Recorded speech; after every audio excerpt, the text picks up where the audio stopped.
You got all that? You all good? Okay. I think invariably we always want to give people in the audience a chance to ask our speakers any questions prompted by the talk. By all means, as best as you can, questions rather than pronouncements. I'll just move around so we're... Oh. See, I'm a great defender of the post-presentation monologue. Soliloquy and freestyle statement. Yeah, I'm sorry to screw that up. So the question that I have is, how do you elect participation in events? And what I mean by that and why I'm asking is, you started to talk about these German events that you were invited to. Yes.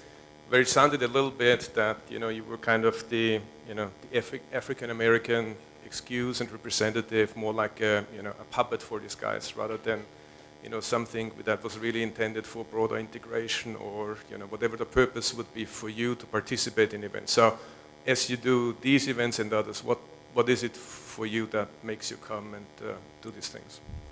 Curiosity, but there's also certain personal history because in 1999, I was invited to Germany to participate in a conference called Loving the Alien, at which the Sun Ra Orchestra was performing, and a number of black critical theorists like Paul Gilroy and John Akamfora,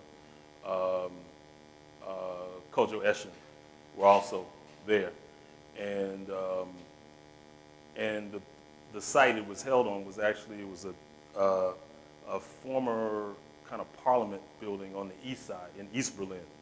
So the site itself, that combination of participants, made that particularly kind of gravitational, galvanizing. And so fast forward to the present, and in the same year, I got 3 invitations to return to different cities in Germany to talk about, in some ways, this concept of black futurism, Afrofuturism, and then the one conference was actually on the apocalypse, and it was looking actually at instances or citations or representations of the apocalyptic, in black popular culture. And at the end of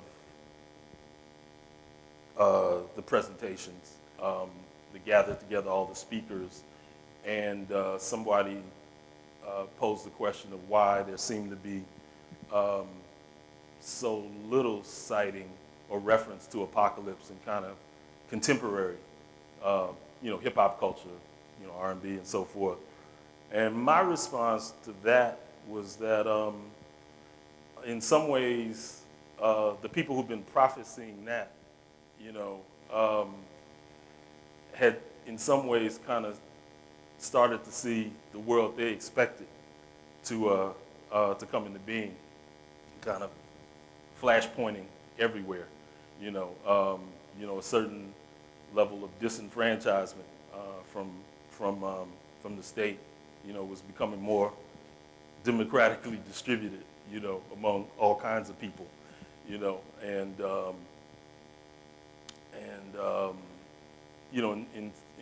in some ways, they felt the burden of speaking for the apocalypse had been taken off of them by the reality, And the most interesting thing that happened, though, as a result of that statement was the moderator, who had also called for the conference, he just looked kind of troubled there, and he said, "Wow, this became so dark at the end," And I just thought, like, yeah, it was dark as long as dark people were the ones, suffering from these nightmarish visions of the future. It's like now that's become kind of more shared. It was a little more troubling. So I hope that's in some way an answer to your question.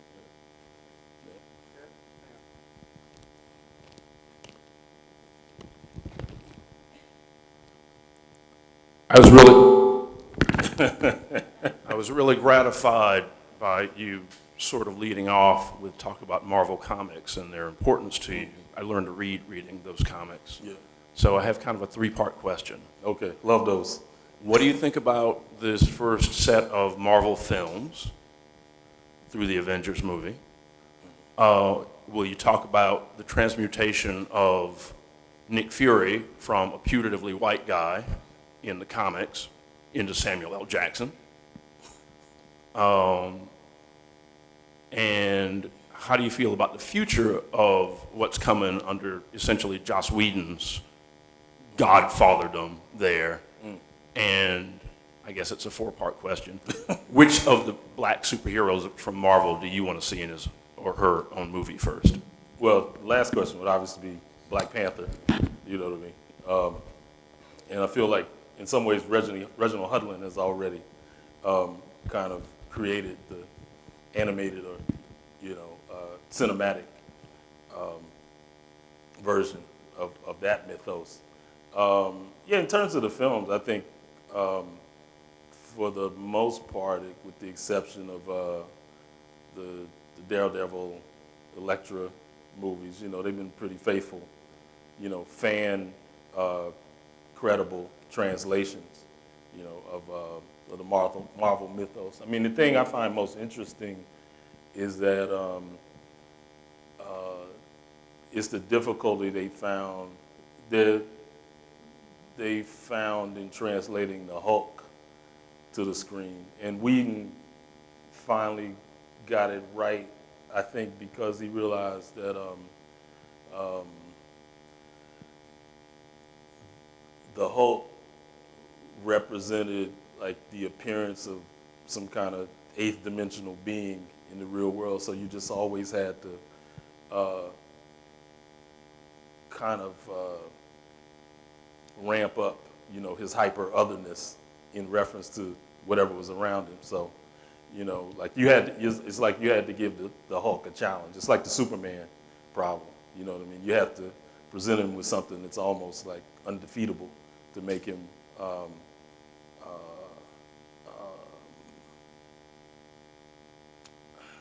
kind of translatable into, the kind of banal surroundings of normal superheroes and their movement through, the Marvel universe is kind of the most normalized, superhero universes, So, I mean, the Hulk is just such an interesting figure because he's like this dark matter entity, you know what I mean? He changes the physics, of space around him. So, rendering that, I think, has proven the most difficult for the the Marvel film series. Yeah. So, it's I have a question about, I teach film to millennials, people, and one of the things that I find is that people are right here. They're not in the past and they're not in the future.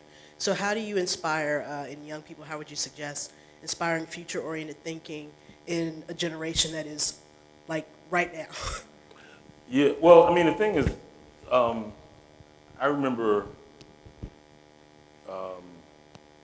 starting to say, like, around, maybe around 2000, I said, well, we're in the last days of science fiction, because, and now, of course, we're living in the future, you know what I mean? We're pretty much living in the world that was envisioned by this whole century of people, who had expectations about where the whole notion of being human would be relative to the kind of technological advancements that people expected to see. So for younger people, they're actually in that world already, you know what I mean? And it's not like science fiction as a literature, it's lost its predictive kind of force and intensity. I mean, it's kind of hit its own wall, in terms of imagining it, and I mean, a lot of the work that people are doing now that's the most interesting has to do with imagining various iterations of what you could call the post-human, and some of those actually have to do with people becoming software or societies living, a software existence, like a non-corporeal existence, or, being able to kind of prosthetically transform themselves into whatever people individually desire, but more as almost consumers, you know. And then you have people who've gone a little further into trying to imagine characters or the notion of characters as being forms of energy with a transformative kind of consciousness, you know. So, but all of those things are for anybody who's reading them, they're not that far flung, you know. They don't, like, the imagining doesn't carry you beyond people's sense of the possible, you know. But in terms of that, the part of your question has to do with students. I started teaching a class at Brown last winter called the history of Afrofuturism and Black science fiction, you know. And one of my students, you know, he said that he just liked the word Afrofuturism because it made him optimistic, hopeful, you know. And, you know, and that just said to me that there's still a sense of a kind of terminus to African existence, you know, or the existence of people of African descent, you know, in the world. Like, there's still that dystopic sense, or that sense of being erased, eradicated, genocided, you know. And this term, you know, it postulated the possibilities for him that, you know, kind of bred like a really almost kind of like blind optimism in itself, you know. I mean, it was like a talisman, you know, or it had kind of spell-like, you know, properties. So, you know, and I mean, you know, we know just from the whole, it's like we know how important, like, particularly the Black people, rhetoric is to propelling, you know, us into wanting to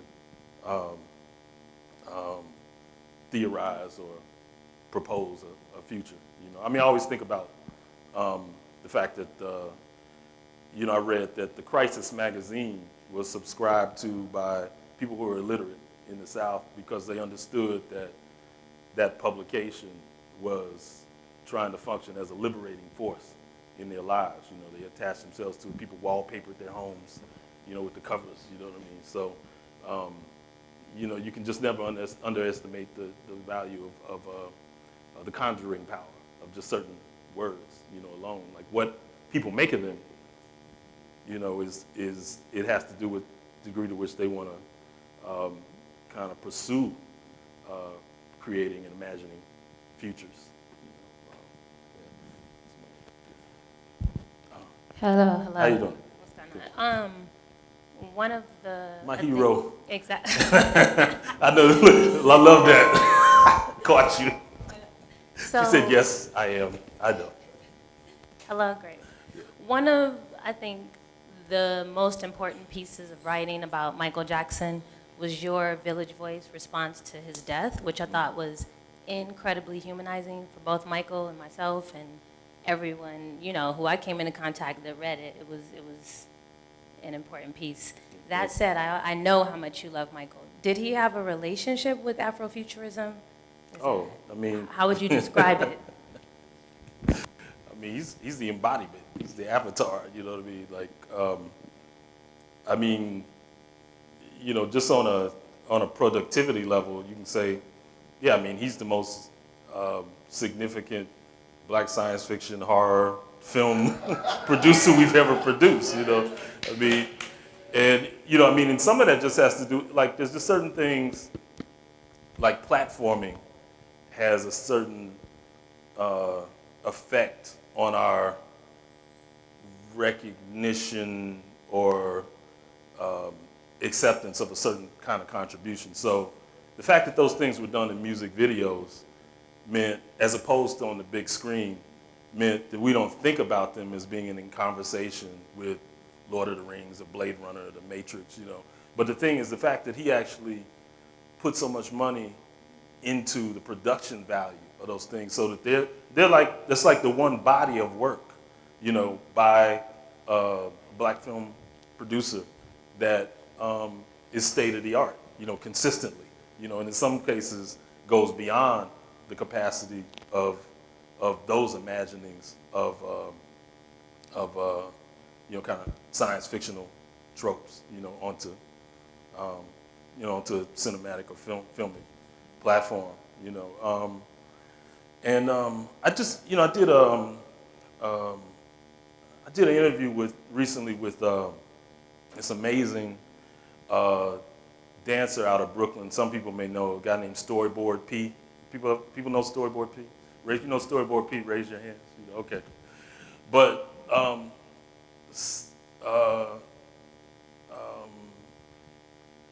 Storyboard, I asked him, well, I'd have to describe his work. I mean, he's somebody who's translated movement that we know from films like The Matrix, that we know from animatronics, that we know from the work of Ray Harryhausen. He does that kind of movement with his body, but freestyle, and sometimes he'll just do it on the street, and sometimes he'll create these scenarios, like where he's acting out westerns, and it has that stop motion kind of, but he's doing it with his body. So I talked to him a lot about his technique. I mean, because some of it seems like he took the implications of moonwalking and just developed it into a form of movement that used every part of his anatomy, And very very interesting story, because he told me he came up in Brookdale section of Brooklyn. Father put him in African dance classes, Harlem School of the Arts, and he said the thing that struck him when he saw what they were teaching as hip hop in Harlem School of the Arts was that he said what we were doing in Brooklyn on the street was far more advanced, That was the beginning for him. He talked about coming out of this dance scene that existed in the reggae clubs in Brooklyn in the early 2000s, because he's only 22, and he said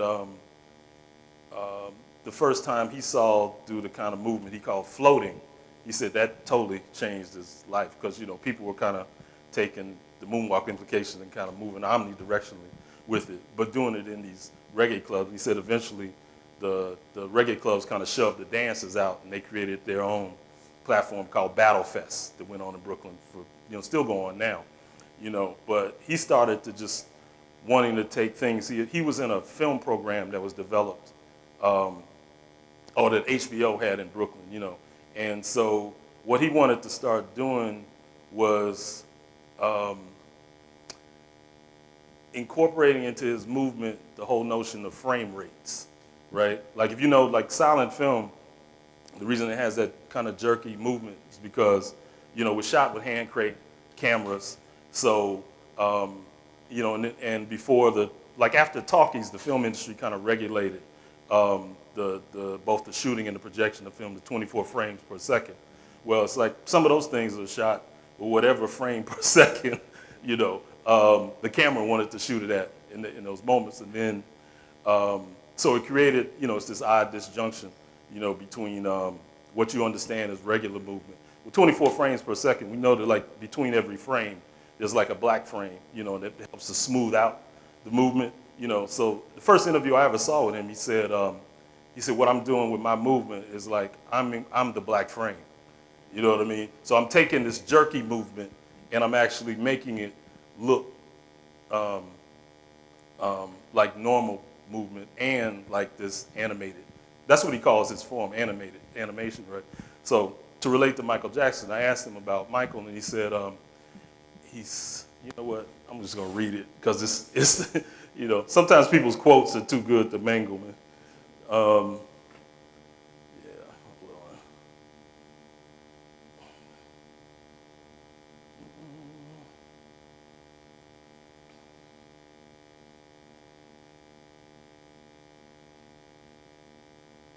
Okay, there it is. Is this it? Okay.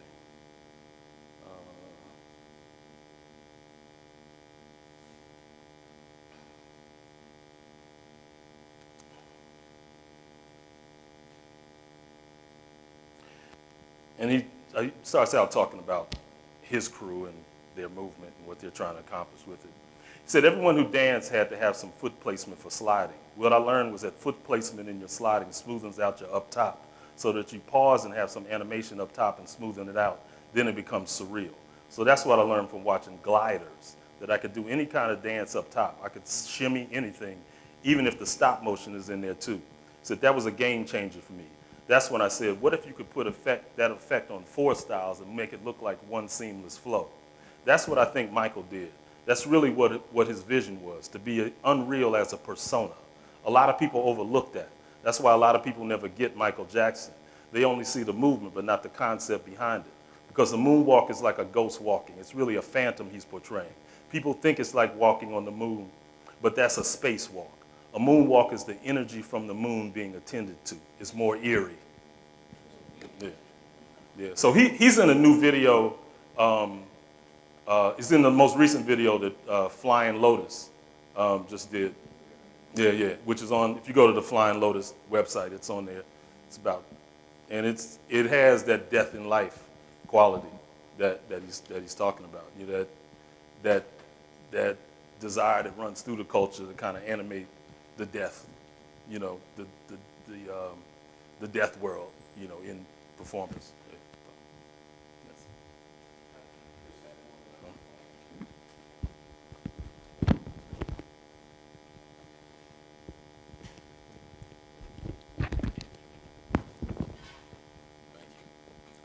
How does this Afrofuturist utopia differ from the Christian Streets of Gold utopia? Oh, I would never say it's a utopia. You know what I mean? It's because if, you know, this is the thing, is there's, like I said, with my student, there's an attachment to the term as proposing the possibility of utopia. But if, as myself, as someone who was kind of born into an accumulation of things that I thought represented a kind of black science fiction or black futurist kind of consciousness, so many of those things that I use as touchstones are pretty dystopic. They're pretty apocalyptic. You know, I mean, if I think about the novels of Samuel Delany and Octavia Butler, you know, just as real cornerstones. Or if I think about the work of Sun Ra, you know, I mean, there's so much kind of violence and destruction and restarting. The whole notion of what it is to be human, or what it is to be different or to be other, you know, and creating actually worlds where the people who are kind of defining themselves as human have to deal with these kind of African inhumans, you know, being as powerful or more powerful, you know, than them, you know. So, you know, in some ways it's very much, it's something, you know, it's an idea that takes place in an imaginary space, always, Right. projective space, yeah. I'm sorry, but Yeah. doesn't that further the romantic already notions of stereotypes present in the African American community?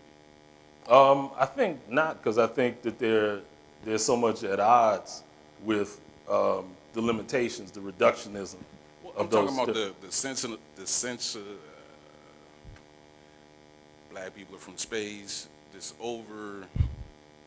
special or spectacle, the spectacle aspect of it, which seems to flow perfectly with already romanticized notion of, oh my goodness, your hair is like this, right? Well, I mean, I think that what if I look at the people who are,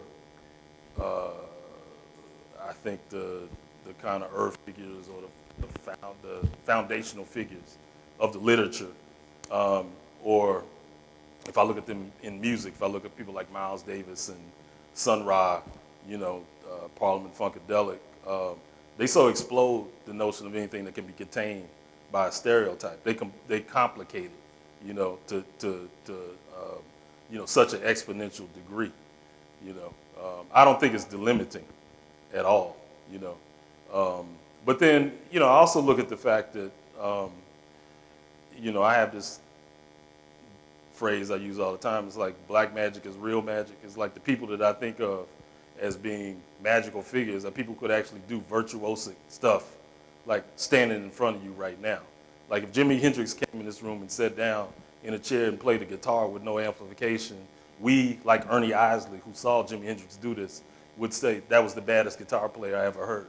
And he was just hearing plinking, you know what I mean? Because it has to do with people's ability to replicate in real time the things that we find magical or phantasmagorical when they're translated, you know, to these reproductive mediums like film or recording. You know, it's like a guy that heard Hendrix playing clubs before he went to England said, there's nothing I heard him do on record that I didn't hear him do in this club with just an over distorted amplifier. You know, it was all in the hands. The magic is in the wrist, you know. So I think it's also about an acknowledgement of the fact that people feel a need inside of black culture to be actually be able to do kind of magic with no strings, you know what I mean, no smoke, no mirrors. It's like you got to be able to do the thing like right here, right now, for people to actually take it seriously as something magical. You know, it's like no fog machines, like, you know, no props, you know, the whole thing. You know. Yes.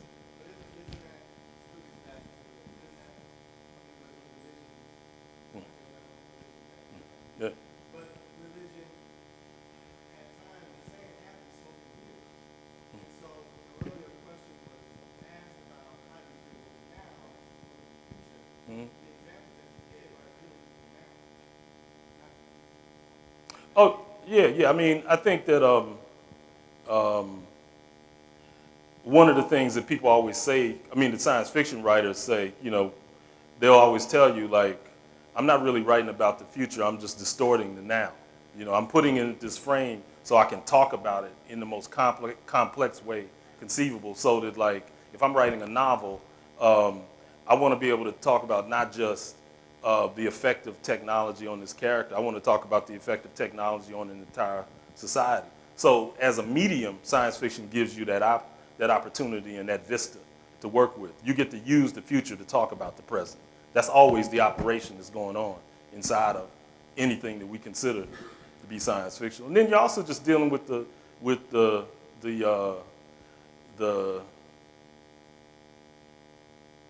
notion that a dreamt reality is as real, you know, as one that seems to be present. You know, the whole notion of what we call the present, what's more ephemeral than that? You know what I mean? It's like the present in this room has already shifted by whatever degree of seconds and minutes have passed since we've been here. You know, but I think what the writers want to do, what musicians want to do, is like they want to create a realm where you're not really subjected to what people perceive as the structural limits, the political limits, the economic limits, the social limits of the now. It doesn't mean you disregard those things, you know what I mean? Because it's like, you know, Baraka, you know, he has this poem where he says, you know, your mind might be elsewhere, but your ass is here now. You know what I mean? But I think, you know, but that dialectic, that duality is always going on inside of, it's why black artists, you know, the ones who have been the most transformational, bother to get up in the morning. You know what I mean? Because it's like they want to create another reality that's as palpable and as accessible and as transformational for other people. You know what I mean? There is a religious component to it. In the sense, there's an evangelical component to that work.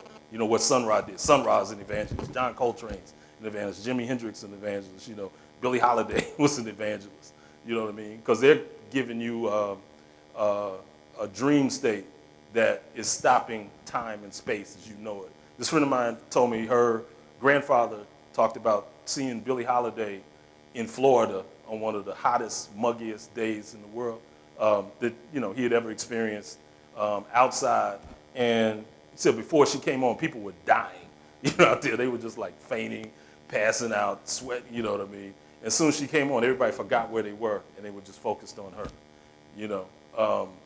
And that's that ability to make people, to elevate people's sense of what the now is or who they can be in the now, you know, or to transcend what's perceived as the limits of the now. I mean, that's part of the evangelical mission of the work, you know. And I use the work in the hoodoo sense of the work, you know what I mean? It's like creating, you know what I mean? It's like you're trying to create something that is transformative, transfigurative, transmigrational, you know what I mean? That has an embodied kind of alterity to it, you know. I don't know that there's a better place to stop than the transformative power of the now, but I would be remiss if I didn't say that there are some future things going on in the neighborhood today. Today's a West Side Arts District Day, which means that there are other talks, gallery activities up and down our neighborhood. I know probably a couple of minutes into Nikita Gale's talk at Poem 88 and some other things that would be very worthy of your attention. I totally want to thank everybody for being here. Certainly want to ask everyone to thank Greg. Awesome. All right, thank you. Thank you, guys.